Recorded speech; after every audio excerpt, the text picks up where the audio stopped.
Hello guys, welcome back to my channel story with Rajni. दोस्तों, आज की स्टोरी है तैरती कश्ती का प्रतिबिंब। आज सरिता की शादी की सालगिरह है और सीमा सुबह से तैयारियों में सरिता का हाथ बटा रही थी। सरिता और सीमा अच्छी सहेलियां ही नहीं, पड़ोसिनी भी हैं। करीब साल भर पहले सीमा अपने पति संकेत के साथ फरीदाबाद के सेक्टर 16 की इस खूबसूरत सोसाइटी आनंद विले के टावर नंबर 7 में रहने आई थी।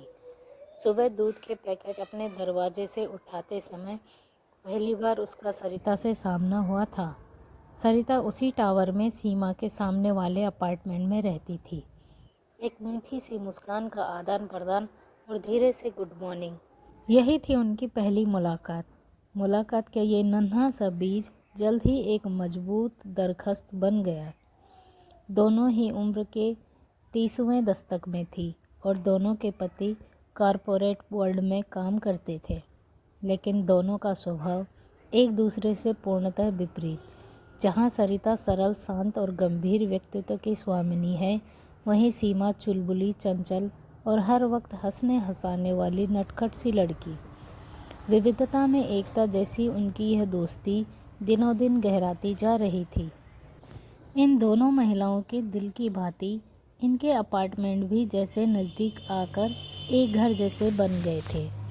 दोनों बचपन की सहेलियों की तरह हर काम में एक दूसरे की मदद करती, या कहो कि सब काम मिलजुल कर करती, हर बात शेयर करती और सुख दुख में एक दूसरे के साथ खड़ी रहती।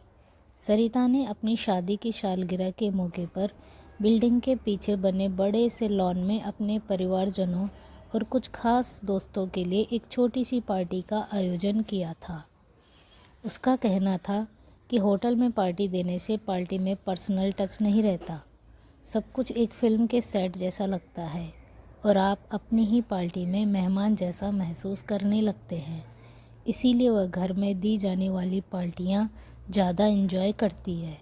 सीमा तैयार होकर अपने पति के साथ समय से कुछ पहले ही सरिता के घर पहुंच गई, ताकि लास्ट मिनट की तैयारियों में उसकी मदद कर सके। सरिता और सीमा की निगरानी में बने स्वादिष्ट भोजन और हल्के फुल्के खेलों ने पार्टी में रंग जमा दिया। पार्टी में हुई ढेर सी मस्ती और हंसी मजाक के बाद सभी मेहमान सरिता और उसके पति राजीव को धन्यवाद देते हुए लौट गए। लेकिन सीमा को सरिता ने यह कहकर रोक लिया, अरे चली जाना, कौन सी दूर जाना है, ज़रा देर और बैठना। और फिर नौकरानी को 2 कॉफ़ी बनाने के लिए कहकर दोनों सहेलियां बालकनी में आकर बैठ गई। कॉफ़ी के साथ गपशप करते हुए सीमा ने कहा, सरिता यार, अपनी शादी के एल्बम तो दिखा, शादी कैसे हुई, कहाँ हुई, अरेंज थी या लव? आज शादी की सालगिरह के मौके पर तुझे तेरी शादी की पूरी आत्मकथा सुनानी है। बहुत लंबी कहानी है यार, सरिता ने टालने के अंदाज में कहा।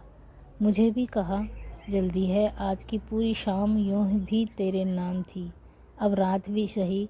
सीमा आराम से कुर्सी के सामने रखे स्टूल पर पैर फैलाते हुए बोली। ठीक है, फिर फ़ोटोज़ के साथ शुरू करती हूँ, कहकर वह अंदर जाकर एक छोटी सी फ़ोटो एल्बम उठा लाई और सीमा को दिखाने लगी। फ़ोटोज़ को देखकर सीमा को लगा कि शादी कुछ ज़्यादा ही साधारण तरीके से हुई थी। शादी में सिर्फ सरिता के माता पिता, भाई बहन और उसके पति राजीव की तरफ से सिर्फ उसकी एक मौसी दिखाई दे रही थी। दुल्हन ने एक साधारण सी साड़ी पहनी हुई थी, न कोई मेकअप, न दुल्हन वाला कोई तामझाम। शादी जैसा कुछ भी नहीं दिख रहा था। फोटो भी शायद परिवार के किसी सदस्य ने ही खींची थी। सरिता के घर के दरवाजे पर खड़े होकर वर वधू दोनों एक दूसरे को अपने बगीचे के फूलों से बनी वरमाला पहना रहे थे। फिर घर के आंगन में ही बने छोटे से मंडप में हुए फेरों के साथ कुछ फोटो थे। सीमा जानती थी कि राजीव और सरिता दोनों के ही परिवार की आर्थिक स्थिति काफ़ी अच्छी है, फिर शादी इतनी साधारण तरीके से क्यों हुई? उसने पूछा। वो क्या है ना, हमारी शादी बहुत जल्दी में हुई थी, सरिता थोड़ी असहज होकर बोली। वो क्यों? सीमा ने हैरानी से पूछा। क्योंकि राजीव को शादी की जल्दी थी, सरिता ने एक वाक्य में बात खत्म करते हुए नज़रें चुरा ली। राजीव को शादी की इतनी जल्दी क्या थी? कि वह ठीक से तैयार भी नहीं हो सका। उसने तुम्हें भी दुल्हन की तरह कोई साज श्रृंगार करने का भी वक्त नहीं दिया। सीमा ने सरिता की टांग खींची। राजीव के भाई और पापा राजीव की शादी उसकी भाभी की बहन से करवाना चाहते थे। वह लड़की बहुत सुंदर, पढ़ी लिखी और अमीर थी। सरिता धीरे धीरे प्याज की परतों की तरह खुलने लगी। ओह अच्छा, और राजीव तुमसे प्यार करता था इसलिए उसने अपने माँ बाप से छुपकर तुमसे शादी कर ली होगी। सीमा ने जैसे ही सारा मामला समझते हुए कहा, अरे नहीं यार, तू अपनी कल्पना की उड़ान को जरा ब्रेक तो लगा, हमेशा जल्दी में रहती है। अरे बुद्धू, ऐसा कुछ भी नहीं हुआ था। मुझे तो राजीव ने शादी वाले दिन पहली बार देखा था। भाई, यह कहानी तो दिलचस्प होती जा रही है। अब तो जरा शुरू से सुना। सीमा ने आराम से पालथी मारकर बैठते हुए कहा। हाँ तो सुन। बात यह थी कि राजीव की भाभी बहुत ही सुंदर, पढ़ी लिखी और अमीर खानदान की बेटी थी, लेकिन उनका व्यवहार राजीव की सीधी सादी माँ के साथ अनुकूल नहीं था। सरिता ने कहानी का सिरा पकड़ते हुए कहा, अरे यार, अब तो आम के पेड़ पर अमरूद मत होगा। मैं तेरी शादी की बात कर रही हूँ और तू राजीव की भाभी के कसीदे पढ़ रही है। सीमा ने हवाई घोड़े फिर दौड़ाए। थोड़ा सफ़र का भी मज़ा लीजिए जनाब, मंजिल तो आनी ही है। कहानी को जरा धीमी आंच पर पकने दे, धीरे धीरे सिकने दे, उसकी खुशबू को हवाओं में घुलने दे, फिर देख मज़ा। सरिता ने लंबी सांस लेकर जैसे खुशबू लेते हुए कहा। ठीक है, सुनाइए। कथावाचक सरिता नंद जी। सीमा ने हाथ जोड़े और दोनों हाथ अपने दोनों गालों पर रखकर बोली, भोली सी सूरत बनाकर बैठ गई। वे की समानता को देखते हुए राजीव के पिता ने वह रिश्ता तय किया था। उनका कहना था कि सास बहू के झगड़े तो हर घर में होते हैं, यह कोई बड़ी बात नहीं है। दरअसल बात यह है कि रिश्ते बराबर वालों में करनी चाहिए और हर नए जुड़ते हुए रिश्ते के साथ परिवार के सामाजिक और आर्थिक रुतबे में बढ़ोतरी होनी चाहिए। इन सब बातों में तो वे राजीव की माँ को भी नहीं सुनते थे। सरिता ने कहानी की पृष्ठभूमि बनाई। फिर क्या हुआ? सीमा ने अनमने भाव से एक बार जब राजीव छुट्टियों में हॉस्टल से घर आया तो उसने देखा कि वहाँ तो उसकी शादी भाभी की बहन से पक्की करने की बातें हो रही थी। राजीव ने उस शादी से साफ इनकार कर दिया और अपने पिता से नाराज़ होकर अपनी मौसी के गांव चला गया। सीमा को कहानी की खुशबू आने लगी थी, परतें खुल रही थी। मौसी के गांव ही क्यों, सीमा की दिलचस्पी बढ़ी, क्योंकि वह अपनी मौसी से बहुत अटैच था। उसे विश्वास था कि मौसी उसकी बात ज़रूर समझेगी। हमारा घर मौसी के घर के पड़ोस में था, सरिता ने बताया। फिर वहाँ पर राजीव ने हमारी सरिता को देखा होगा और देखते ही लट्टू हो गया होगा। सीमा ने फिर अपनी तान छेड़ी। अरे नहीं रे बाबा, जरा अपनी सोच के घोड़े को कुछ तो आराम दे, सरिता ने फिर टोका और सीमा बच्चे की तरह मुंह पर उंगली रखकर चुपचाप बैठ गई। हाँ तो जब राजीव ने अपनी प्रॉब्लम मौसी को बताई तो मौसी ने पूछा, अरे बेटा, तू मने यो बता कि तू भाभी की बहन से ब्याह न करना चाहवे कि ब्याह ही न करना चाहवे। सरिता ने मौसी का लहजा पूरी तरह अपनी बातचीत में उतारते हुए कहा, मौसी, मुझे शादी तो करनी है, लेकिन करूँगा तब जब मुझे वैसी लड़की मिलेगी जैसी मैं चाहता हूँ, राजीव ने बताया। तन्ने कोई छोरी पहले से पसंद है के? मौसी की अनुभवी आंखों ने राजीव के चेहरे में कुछ खोजते हुए पूछा। नहीं मौसी, ऐसी कोई बात नहीं है, राजीव ने बताया।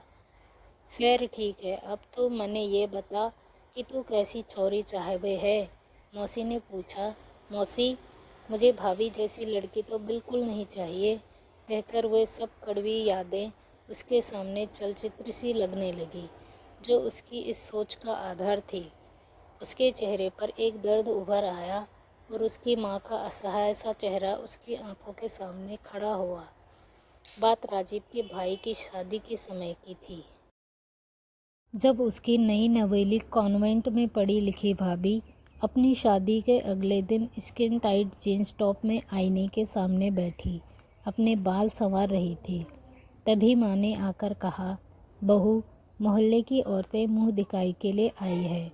तो कोई भारी सी साड़ी पहनकर आई हो। वो क्यों? भाभी ने ऐतराज़ करते हुए पूछा था। बेटा, यह गांव देहात है, यहाँ औरतें बातें बनाने लगती है। हम किस किस का मुंह बंद करेंगे? फिर कल तुम अपने पति के साथ शहर चली जाओगी, वहाँ जो मन हो सो पहनियो, माँ ने समझाया। लेकिन मैंने अभी तो कपड़े बदले हैं, वैसे भी मुझे साड़ी पहनना नहीं आता, भाभी लापरवाही से बोली। कोई बात ना बेटा, मैं पहना दूंगी। फिर बहू का उखड़ा हुआ मूड देखकर माँ बोली, ठीक है बेटा, तुम इन्हीं कपड़ों पर कोई भारी दुपट्टा पहनकर बैठक में आ जाइयो। पर माँ, जीन्स पर भारी दुपट्टा? भाभी तुनक कर बोली। अरे बेटा, गांव देहात के लोगों को क्या पता, माँ ने बात संभाली। फिर भाभी का पैर पटकते हुए बैठक में जाना और माँ का भूसा पर लीपने की कोशिश करते हुए हे करके भाभी की तबीयत खराब का झूठा बहाना बनाना। औरतों की कानाफूसी के बीच माँ के चेहरे पर आते जाते अपमान के भावों ने राजीव को सब बता दिया। क्या हो जाता अगर भाभी एक बार माँ का कहना मान लेती? उन्हें सबके सामने यूं नीचा दिखाना क्या जरूरी था? राजीव ने सोचा। फिर पिछले 4 सालों में इस तरह के अनगिनत किस्से उनकी आंखों के सामने वीडियो रिकॉर्डिंग से घूम गए। जब भी भाभी गांव आती, हर बार घर की शांति की खातिर माँ अपना सा मुंह सिल लेती और चेहरे पर एक मुस्कान चिपका लेती, और भाई सब कुछ देखते हुए भी अनदेखा कर देता। यह सब राजीव को बहुत अखरता, लेकिन बड़े भाई से इस बारे में कुछ भी कहने या पूछने की इजाज़त उसके संस्कार उसे नहीं देते थे। घर का छोटा बेटा होने के कारण राजीव हमेशा से माँ के बहुत करीब रहा है, और माँ की हर कही अनकही बात वह उसके चेहरे को देखकर ही समझ जाता है। कोई माँ का दिल दुखाए उससे बर्दाश्त नहीं होता। इन्हीं सब घटनाओं ने उसके दिल में कहीं ये बीज बहुत गहरे बो दिए कि वह माँ को ऐसी बहू ला कर देगा जो माँ को मान सम्मान दे और माँ की बहू नहीं, बेटी बनकर रहे। तभी मौसी ने उसे झिझोकते हुए कहा, कहाँ खो गया बेटा?